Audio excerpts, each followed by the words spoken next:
exist. As the proverb says, tomorrow never comes. There is no such thing as tomorrow. There never will be, because time is always now. Welcome to the Philosophical Minds podcast, the podcast about the stuff we wonder about. And other things.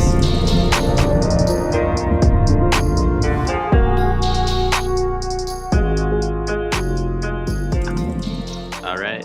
We're here with holistic medicine maker and alchemist, Mait Soosalu. Yes. Did I pronounce that right? That's great. Close enough. He's an alchemist. He runs this company called, is it Melissa's Art and Alchemy? More or less, yes. So Melissa is a part of the company. So basically, we do a lot of consulting in the company. And Melissa's is one of the brands that we have, and a few other brands. I can say a little bit more later, but yeah. So it's Okay. Awesome. So it's all about the development of brands as a way to channel holistic health, esoteric knowledge, art, and the making of natural supplements and spagyric tinctures. So I've got to say, I do love the aesthetic of your brand as far as the product design and the artwork is concerned. So compliments to you on that. Thank you. Welcome to the pod, and how are you? Thank you. It's actually my girlfriend who made the aesthetics, actually. So I can't take the credit for the aesthetics. It's actually my girlfriend. She's very good at that. She did a good job. Maybe just tell us a little bit more about your work and your overall vision with the creation of Melissa's. Also, what's the significance of the name?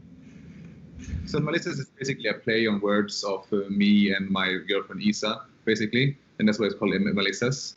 And then we do basically that's our own little private kind of brand that we use so it's actually very small. It's not so not our main focus in one sense at the moment. We do want to develop it as well into something more, but we've been making more like consulting and a little bit more of kind of like Warren, a little bit more like bulk orders and so on as well on the side. So it's both ways, right? And then we have another brand called Para Herbs that we're working together with here in Sweden. And then we're going to also develop a new brand as well called Antima Botanica. That's going to be more for a Lithuanian brand that we are working together with. So we have a few different avenues that we are doing, but all the same, kind of spagyric, alchemy, and esoteric knowledge, kind of. Awesome. And you're in Sweden, is that correct? Yes, so we're based in Sweden.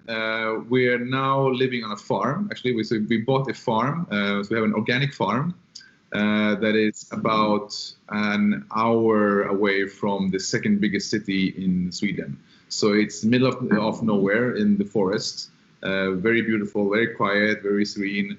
And here we basically do our work. And actually, it's really beautiful. I wish I would live a little bit more up north in Sweden because I really love the north. Here is everybody thinks about Sweden is like all is cold, is all this snow everywhere and all this kind of stuff, which is true in a sense, but it's more up north. So Sweden is a very long country, it's very diverse in one sense. So here we have snow and so on, but we don't have those really cold winters as you have up in north, for example. But yeah, so we try to do everything as much as possible, like handmade and like locally grown as much as possible.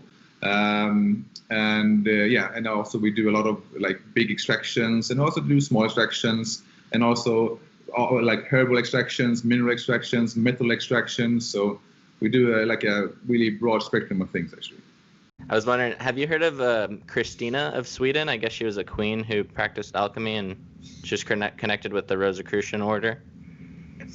Yes, yeah. I mean, I don't have so much information about that, but yeah, it rings a bell for sure. Yeah, I'm not sure. I don't know a whole lot about her. I know that she instituted something called the Order of Amaranth, I guess, in like 1600s. It was for ladies and knights, right. And I guess it lasted a couple years, and then she abdicated herself or whatever. But so I just thought that was interesting. So yeah, I'm excited to talk cannabis, mushrooms, and metaphysics. But before we get into it, I wanted to ask about an herb I know you were working with. It was called, I think, Iron Chai or Rose Bay Willow Herb. It was beautiful and seemed interesting, and I don't know about it. Can you tell me and the listeners a little bit about that herb? So sorry, can you repeat that question? I was just breaking up a little bit. Can you say it again? Sorry, I was curious about the herb. I believe it was called Ivan Chai or Rose Bay Willow.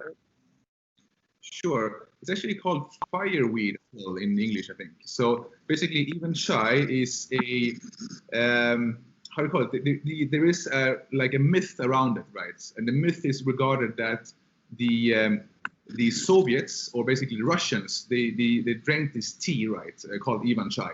And Ivan chai is the fermented leaves of this fireweed plant and the herb. And it grows actually here as well. It grows really, abundantly here as well. And it had this really nice kind of pink flowers, really beautiful pink flowers. So the Russians, they actually drink this tea, right? So they ferment the flower, the leaves, and then Ivan chai means basically Ivan's tea. That's what this is called. That's why it has the name. But then they actually made a drink of it, right? That had a special property that basically was mimicking like amphetamine. So basically it was very like potent and very like stimulant, right? But not in this same way as amphetamine, maybe like a little bit more less kind of edgy in one sense and not so much side effects. But there's still a lot of myth around it, right? And some people say it's the actual tea. Some people say it's actually a blend of that kind of herb with other herbs as well. So basically, it's a concoction of herbs. And some say that it has a special ratio between the flowers and the leaves, and together with so many other herbs. So basically, the Russians, right, in the Second World War, was using these, and there was, some stories about a certain factory somewhere in Russia, right, which was producing this kind of concussion, this kind of amphetamine-like substance, right, from these herbs. And then Hitler got aware of this and was actually quite afraid of it, apparently, in this story, right? And then they went in there and they destroyed this factory and they had to take it out and all this kind of stuff, right? And this really powerful myth around it. So I've been doing some experimenting about it, and I haven't really found that exact amphetamine-like property yet, but there is still some enigma around it for sure. So that's what I see. That's really interesting. So cannabis. We know indica, sativa, and then there's a kind of like a lesser spoken of one called, I think it's rudialis. What do you know the differences between cannabis sativa and rudialis? Maybe what are some of the different characteristics and unique properties of them? Right. So basically, in my experience, because I worked a lot in the hemp industry, and hemp industry has been, very problematic to say the least. I mean, I know also in the States now it's actually easier. Like if you live in Colorado and so on, it's much more things are legal. Here in Europe is, legal in some ways in some countries and not legal in some countries, right?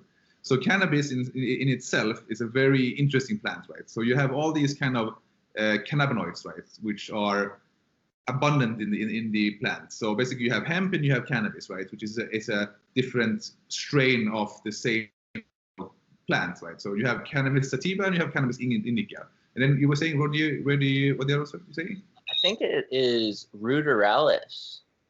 I haven't heard about this so much. I came across it online just looking.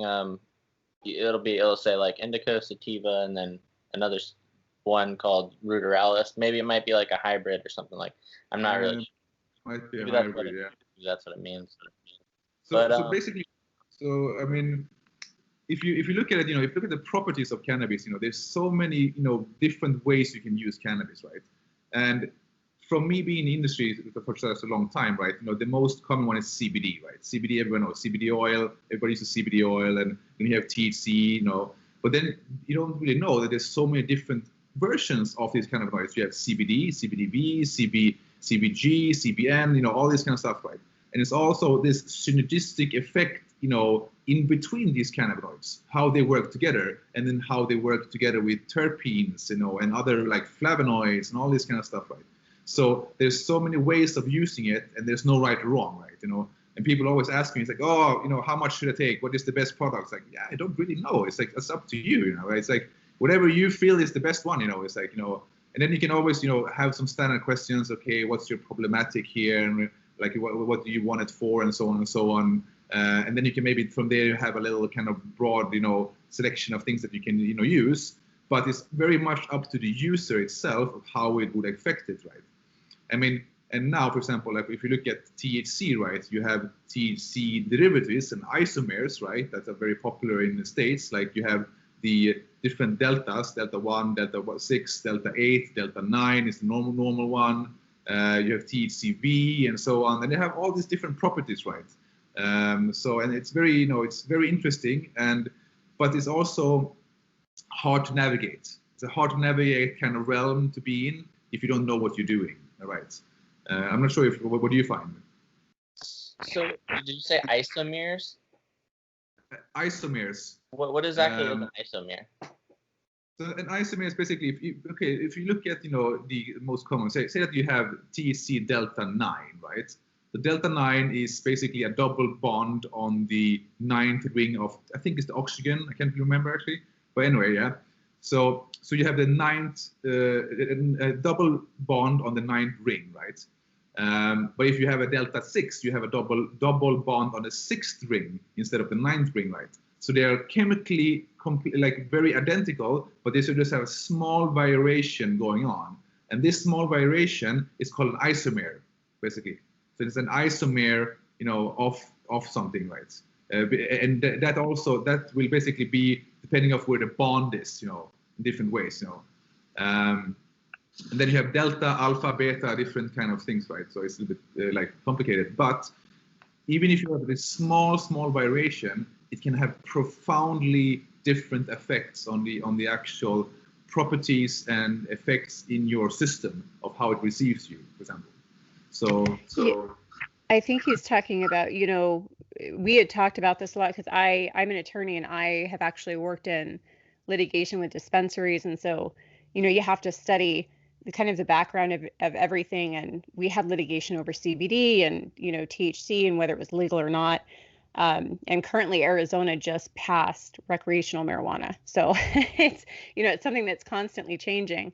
But it's interesting to me because from a medical standpoint, in Arizona, it was medically legal for quite some time. And, so the study of the effects on patients who have migraines in particular, you could have, various strands of sativa that depending on, what type of terpenes, it would change, how they respond to the migraines, how long after the migraine would subside. Sometimes you would have sativa, for one patient that increases the migraine.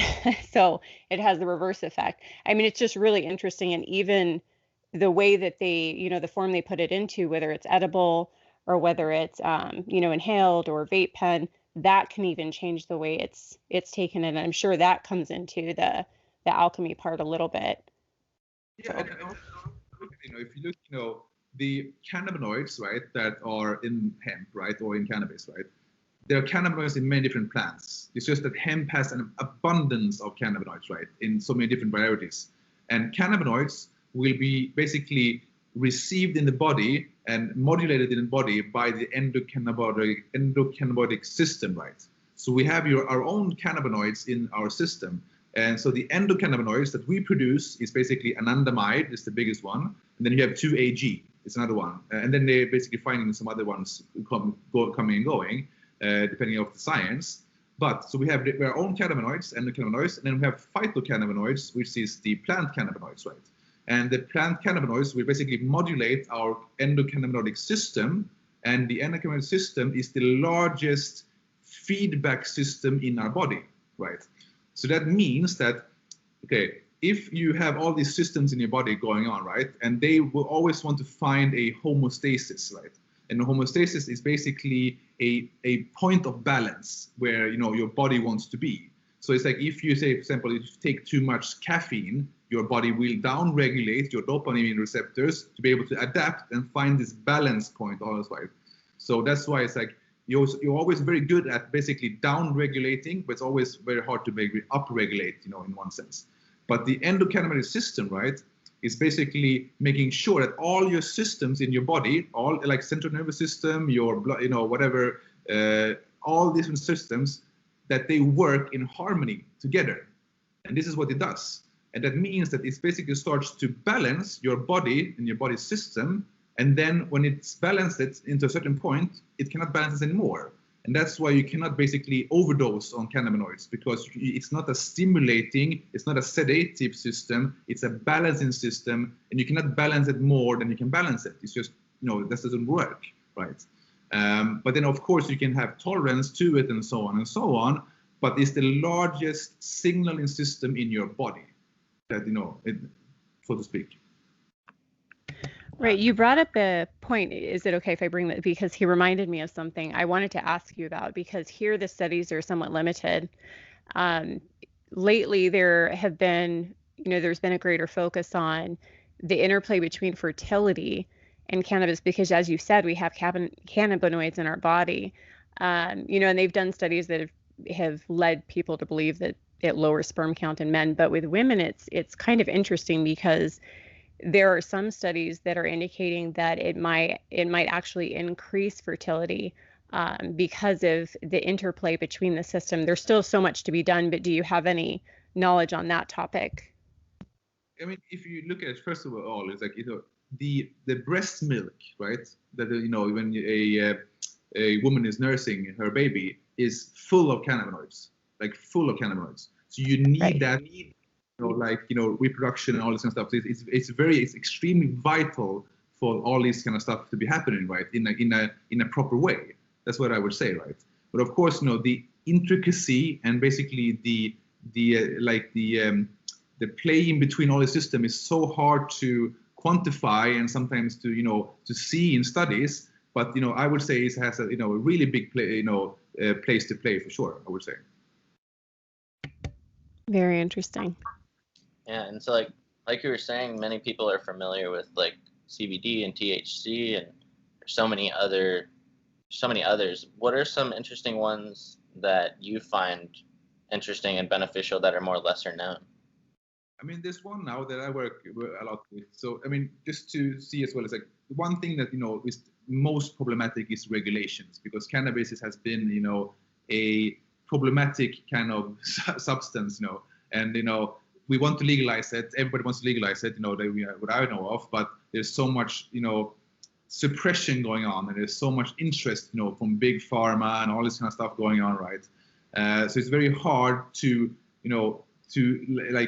do what you want with it, right? I would love to do much more with cannabis, but I'm so limited, so I can only work with hemp. I don't have a license to work with cannabis. I can work with hemp if I want to, right? But I had to actually drop hemp to a big degree, because there was so much, in Sweden, the regulations were going crazy, right? But it's going back and forth. So now one of the cannabinoids I'm working with is CBG, right? So what you have is it's like if you look at these cannabinoids, these like phytochemicals that you have in a plant, right? So when the plant is maturing, right, you first have a first compound. So CBG is the first cannabinoid being created by the plant with enzymes, right? So we have enzymes that are basically regulating the conversions from different cannabinoids in a chain. So you have the mother cannabinoid, which is CBG, and then CBG gets converted in a chain into CBD, and then there's some intermediate ones, of course. And then you have, maybe down the line, you have THC, and then you have CBN, and so on and so on. And these are all enzyme-controlled reactions that the plant is doing, depending on the sun and all these kind of different, the soil and whatever, right? And then flowering, not flowering, and so on. So you can control this. If you know how you're growing stuff, you can control what type of cannabinoids you will end up with in the plant. And then certain strains have certain enzymes. So for example, normal hemp, right, might have different enzymes that makes it more a CBD-rich strain. And then you have cannabis that is more a THC-rich strain of the same variety of plant. And then if you have CBG-rich strains, then you basically have something that then you have no CBD almost and no THC almost. So it depends on when you harvest, depends on different enzymes, depends on different strains. And then you have CBD, right? So CBG is a very nice one. I really like it myself. It's basically very calming for your brain. So basically, it's like almost acts as a nootropic in one sense. For me, I'm not really keen on CBD. I like CBD in one sense, but I actually prefer CBG because it's much more harmonious for me, you know, in one sense. That's just, you know, my experience of such, right? So CBG is the one I'm working with closely at the moment, but for me, it's always depending on regulation of what I can and I cannot do, basically. Awesome. Yeah, it's amazing to me. You know, people have been using cannabis for at least 12,000 years. It's one of the oldest crops I've read. You know, the history of cannabis, it goes back as far as Egypt and is used to treat glaucoma and inflammation. What are your thoughts on how it became so forbidden and restricted over time? So if you think about it, I know that say that if you look at, say, Sweden, for example. So Sweden, actually the Red Cross in Sweden was selling a cannabis, you know, extract or a cannabis, you know, oil or tincture, whatever, that was called maltose cannabis. I think it was in the 30s or 20s and 30s, and they were selling a lot, you know, a lot, right? And not much people know about this, right? So what happens, I think, is that, you know, you have this, you know, the war on drugs, right? So the war on drugs, I think it was Nixon, you know, who came and did that, you know, I think maybe it was 60s, 70s, you know, had this war on drugs and so on. So first of all, hemp is a plant which you have basically 50,000 plus like uses for. You can do clothes and you can do fibers, you can do hempcrete, you can do clothes, you can do all this kind of stuff, right?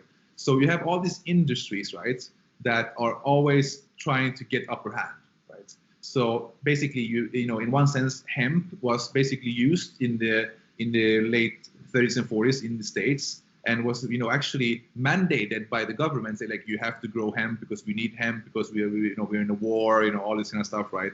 And then all of a sudden it just disappeared. And that was because you have the cotton industry. So the cotton industry was basically seeing a threat from the hemp industry, and then they just closed it down because of lobbying, right, and all this kind of stuff. And then, you know, you have big pharma, and big pharma was like putting the lid on, look, you cannot do any research on this is forbidden, you know, don't look here. And then you have Nixon coming, doing the war of drugs, because maybe he wanted to silence the Vietnam War protests and say, like, look, everybody who's in a protest are smoking weed, we just take them down, we make a war on drugs and whatever. And there's all these different competing agendas, right, you know, who are doing it. And then, you know, you have this stigmatization and, you know, and so on, and say, like, look, don't, you know, if you smoke a joint, then you're gonna be then you're gonna be a crack addict, you know, the next thing you do, and all this kind of stuff. So it's so much, you know, smear campaigning and all this kind of stuff, you know, and in one sense, you know, one sense brainwashing in one sense, but then now it's actually having a revival, right? But now you're seeing in the, you know, the opposite is that, oh, now big pharma wants to have a piece of the cake, right? So now they're trying to make regulations like, oh no, you cannot do it. It's a drugs, only we can sell it because we can make the, you know, the patented, you know, versions of this, blah blah blah, right? So it's always a war of, you know, conflict of interest and money, and, you know, whoever controls the narrative and all this kind of stuff, you know, in my point of view. I'm really impressed, I have to say, with your knowledge of just in the US, because, you know, being an attorney who practices in this area, it's so hard, I think, for people to wrap their minds around all of the interests that play into these things. And even here, you know, I took on a case, I can talk about it because it's public now and the case is over and done with. But there was, you know, a couple who were my clients, and they were sued by a very large corporate dispensary. And the reason they were sued is, you know, here we had lotteries where people would have to basically enter in to get a license to open up a dispensary when they first became legalized. And there were all these criteria that had to be met. So far from a school zone, you know, all of this stuff. So what was happening is the smaller players, you know, new people that wanted to get into the industry, large companies that were already established, anytime they received a license, the large company would either try to buy them out or they would sue them. And, you know, they would throw tons of money into lawsuits to prevent them from basically opening up the dispensary. And so it's a real problem because, you know, the state wants the tax dollars from it because it's a source of revenue. And then when these things become legal, you have that interplay between something that's supposed to be holistic and used for such a good purpose, but you always have these balancing interests that are constantly getting in the way. So that's very observative of you, because especially most people in the US don't realize, that that's going on that level. So. And also, like for me, like we started in hemp business, that was actually our main business from the beginning, but we had to actually drop, a lot of it because of the regulations, going on in Sweden. So basically what I'm doing now is I'm doing mainly consulting, right? I'm consulting, like my knowledge of this field. And then I'm basically playing the waiting game and seeing, okay, when does the regulations change? What happens, and just seeing what's going on, right? And just keep on developing the knowledge and so on, and just going through it. But it's a process, right? And it will get better, but it might get a little bit worse before it gets better. So I'm hopeful, at least, that it will get better, but we'll see, how long it will take. Right. Let's talk mushrooms. It's awesome that we have guys these days like Graham Hancock and Dennis McKenna and Paul Stamets, Rogan, amongst many others, drawing awareness to the benefits and amazing qualities of mushrooms, whether it's treating illness or expanding consciousness or whatever. So when it comes to like wild harvesting mushrooms and looking out for potentially harmful mushrooms, is it true that pretty much all mushrooms that grow on trees are edible, or is that a myth? Question, that might be so. I'm trying to, it's like the mushroom kingdom is such a vast kingdom to explore. Really, it's a really vast kingdom, and it's like in one sense, it's like what I learned is like if something is poisonous, right, then you should definitely look into it. That's then there's a value there, so there's some interest there, right? And then you just have to see, okay, if it's poisonous, in what way is it poisonous, right? In what concentrations is it poisonous? Can you mitigate that? Can you do something about it, right? And what would be the possible benefits of this, say compound, whatever it is, if it would be used, even if it's so-called poisonous, right? So it's like in one sense, like if you take psilocybin, right, you actually get poisoned. It's one sense that you actually get a poisonous reaction, right? But then you trip out, and then you hallucinate, whatever, you have a psychedelic trip, right? But in one sense, you are poisoned, right? But maybe it's a very pleasant poisonous, experience. Who knows? So I mean, I think that it's like what I know about, say, edible mushrooms on trees. I think that mostly might be edible, but my knowledge is a little bit limited there. But myself, one of my favorite ones, of all time is definitely the Amanita muscaria, right? The fly agaric, the iconic, like red mushrooms with the white dots on it, right? The most iconic ones that you can see, right? Which been used by shamans for, thousands of years. It's been used for, eons. And you can see that, say, if you look at this is quite interesting, is that the Amanita muscaria, right, is regarded as a poisonous mushroom. But yes, it is poisonous to a certain degree.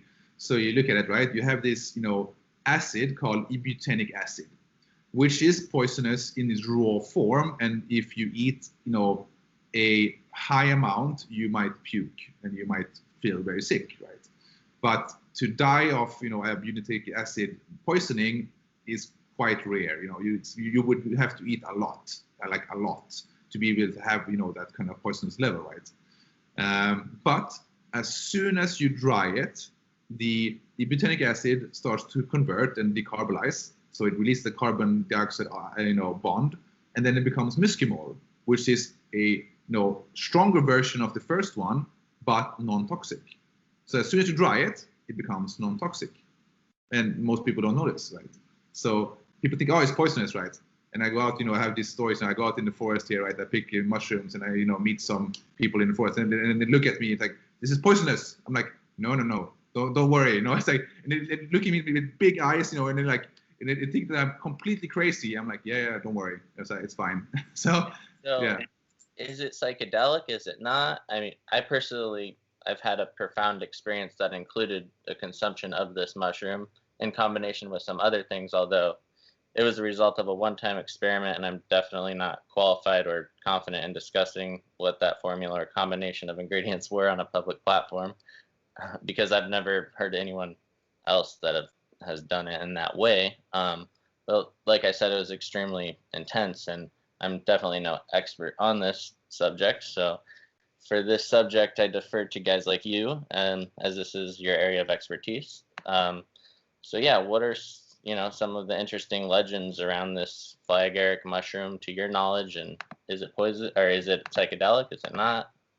It can be psychedelic, yes. I would say this, in a high enough dosage, it would be psychedelic to a degree. But then there's many compounds that are psychedelic in high doses, but not in small doses, right? So, okay, if you think about it, so you take the muskimol, right? Muskimol is one compound, and then you see these other compounds, but we just take this compound, to have a reference point, okay? So the muskimol, right, is a GABA antagonist. So GABA is basically a signal substance, right, that interplays with the GABA system in your body, right? And the GABA system is closely related to your central nervous system. So basically, it relaxes your central nervous system. So then you can think about this, right? Okay, you relax your central nervous system, and then if you relax it, in a very high dose, what would happen? You would become so relaxed that you would start to trip. That's how I would see it, right? But in contrast to the psilocybin mushroom, the psilocybin mushroom goes on the serotonin receptors, right? The 5-HT receptors, right? There's different types of them, which is the same receptors as, if you would take LSD or all this kind of stuff, right? Are quite similar. And then it's a different way, because that's basically psychedelic in itself, right?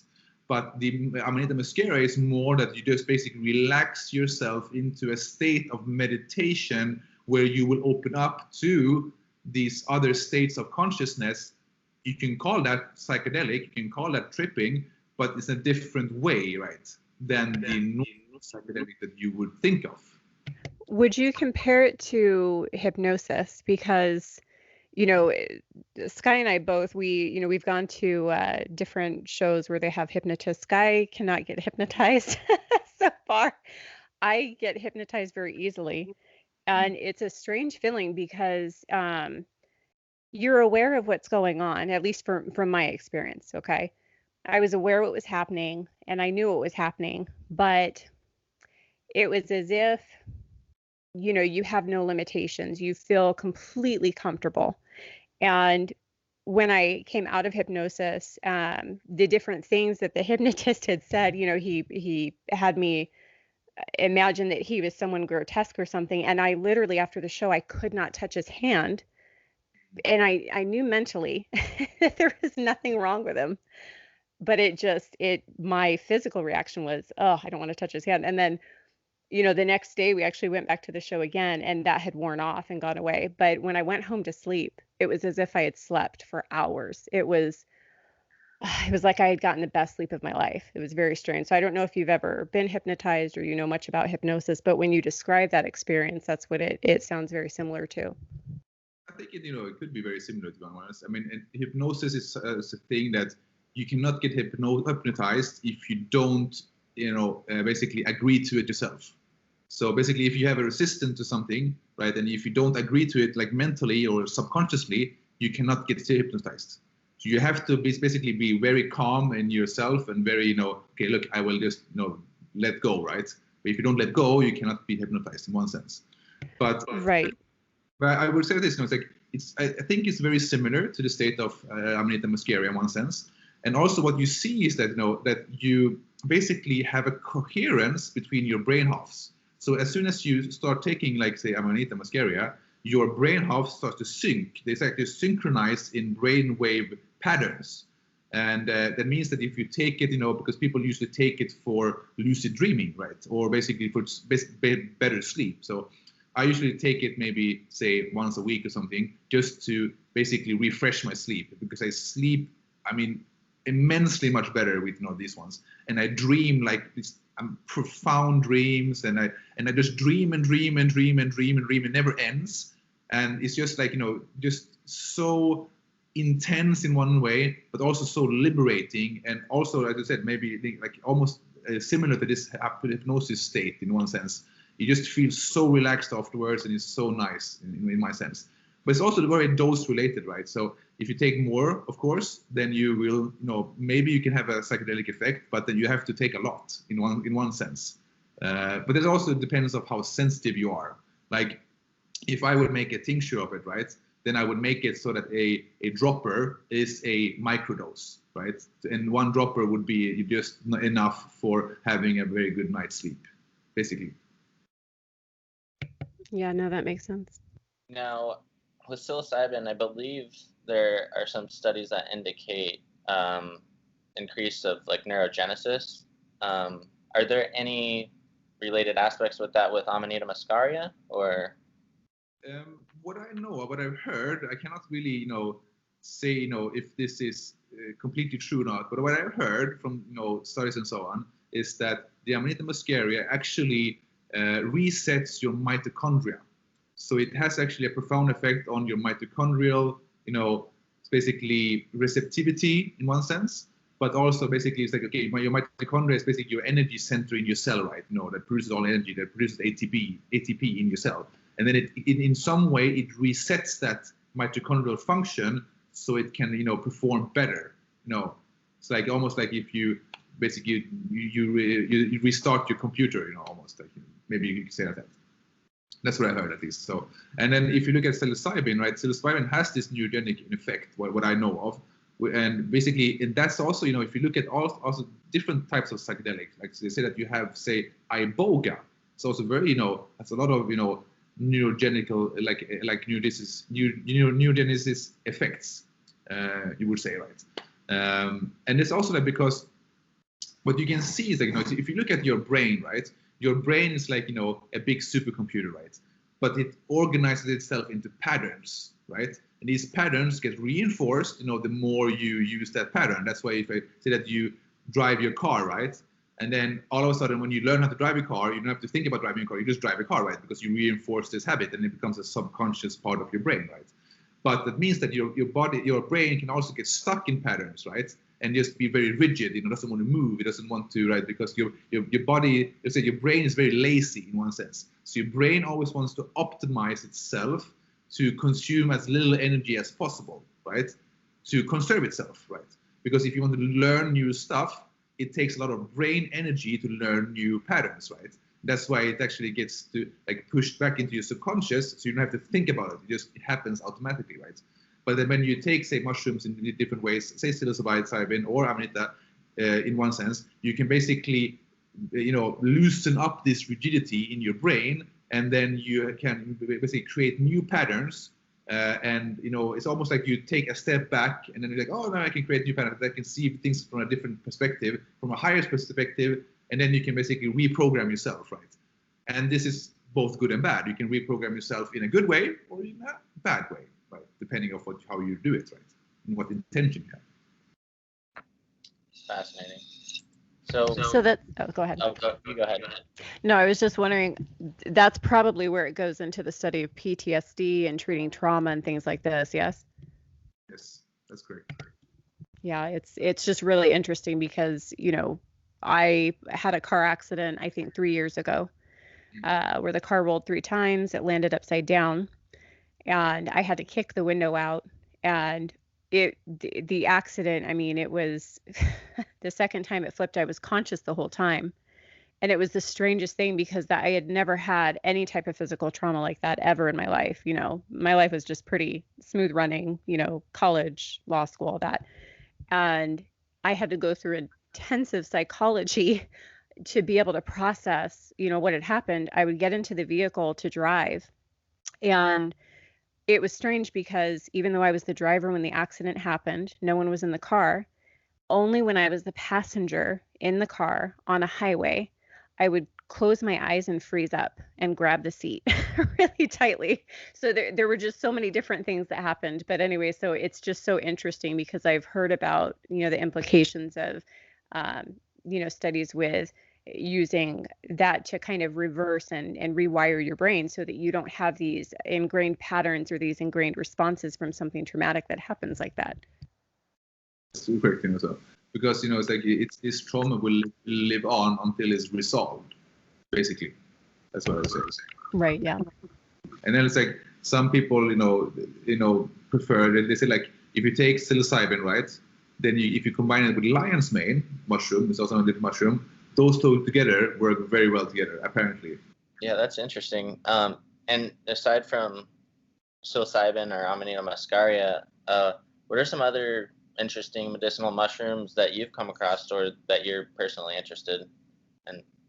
What I like lion's mane, as I just mentioned. Lion's mane is very good for your brain. Basically also helps it basically promotes neural growth factor. So it basically helps also, it makes more neurons very much faster, right? But it's different from psilocybin. It's just more creating more neurons, while psilocybin is more creating new pathways between neurons. It's a little bit different, right? That's why they work very good in synergy, because one makes more neurons or promotes more neuron growth, and one is more new pathways. And if you combine those two, you have a really nice synergy, right?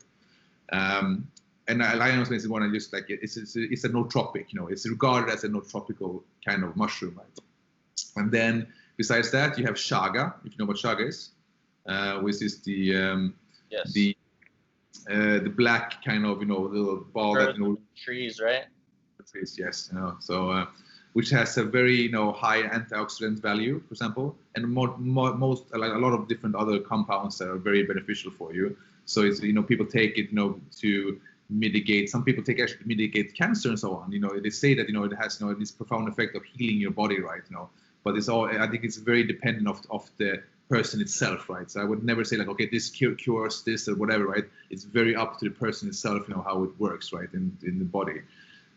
Some people say that turkey tail is very good for your immune system as well. I haven't really looked into that so much yet, but I know that Paul Stamets talks a lot about turkey tail, one of his ones. And then you have reishi, of course, a good one as well. Very good for energy and boosting, like boosting endurance, boosting how do you call it, stamina and so on, and also together with cordyceps. So cordyceps is actually a very interesting mushroom itself. So cordyceps is a mushroom that actually infects insects. So it's a parasitic mushroom that has So every strain of cordyceps is specialized on one particular insect.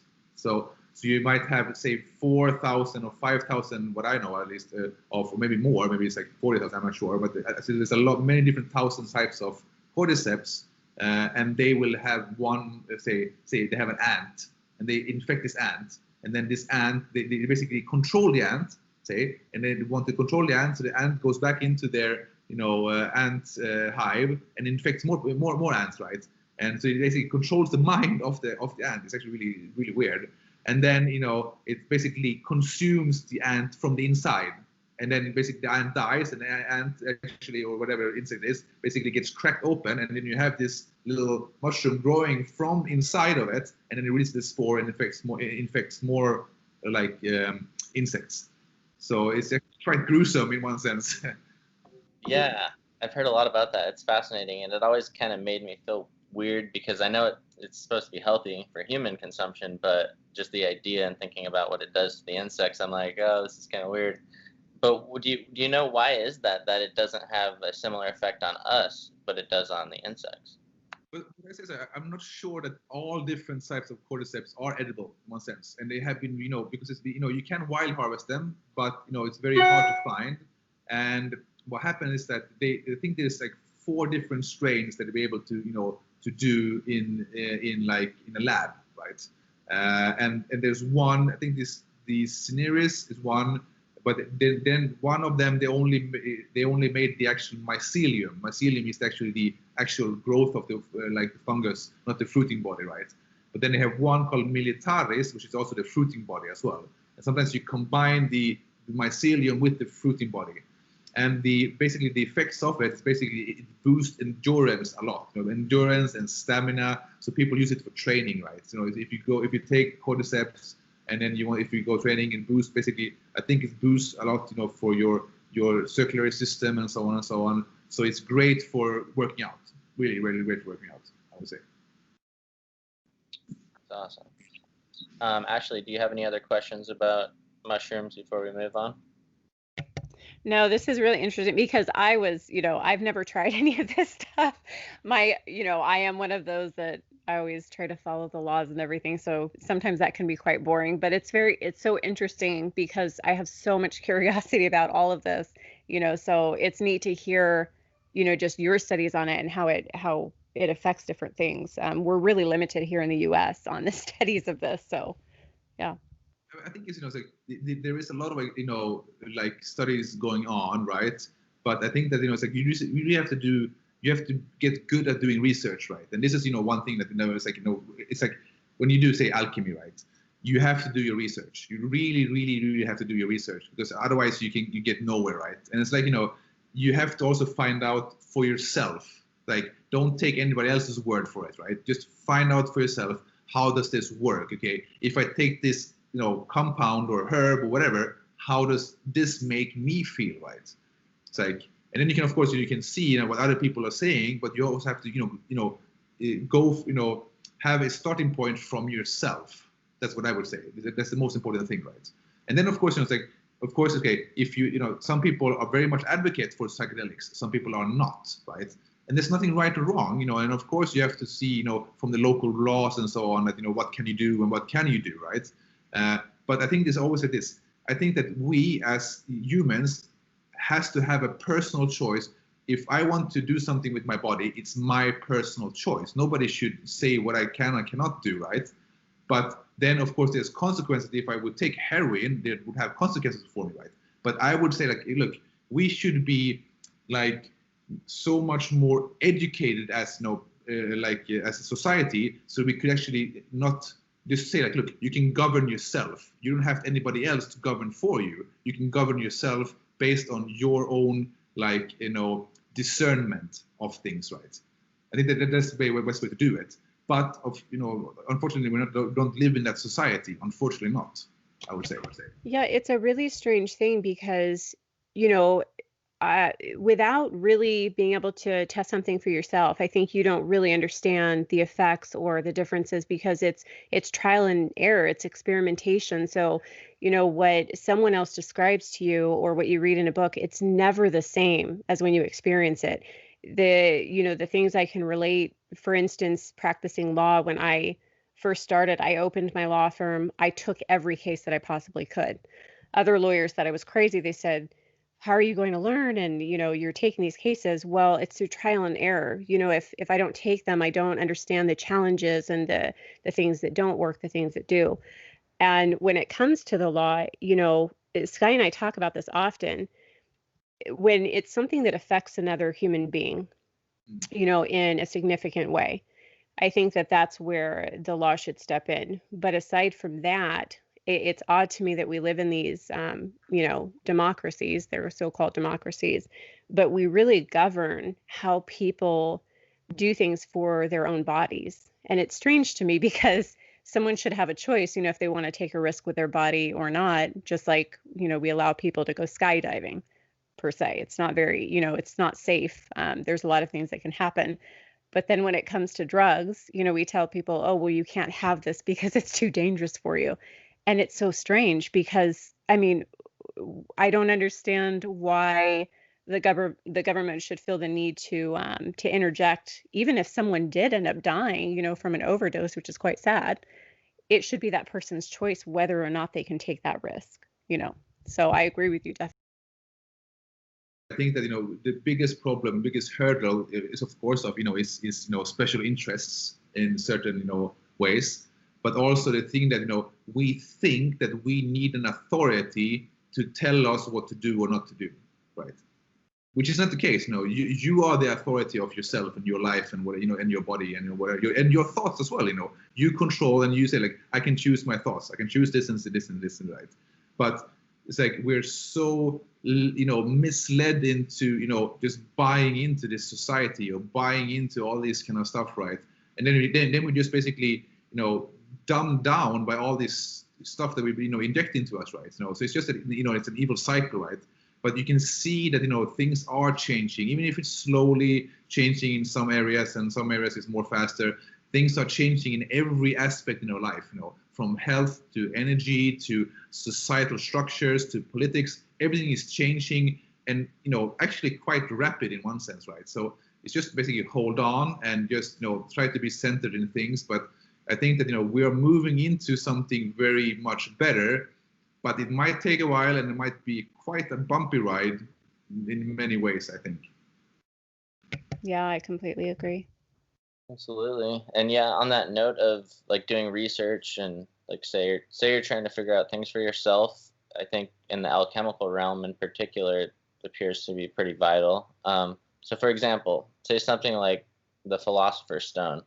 What roadblocks might you run into, and you yourself, after your years of research and operations, what conclusion have you come to? How would you define what is the Philosopher's Stone?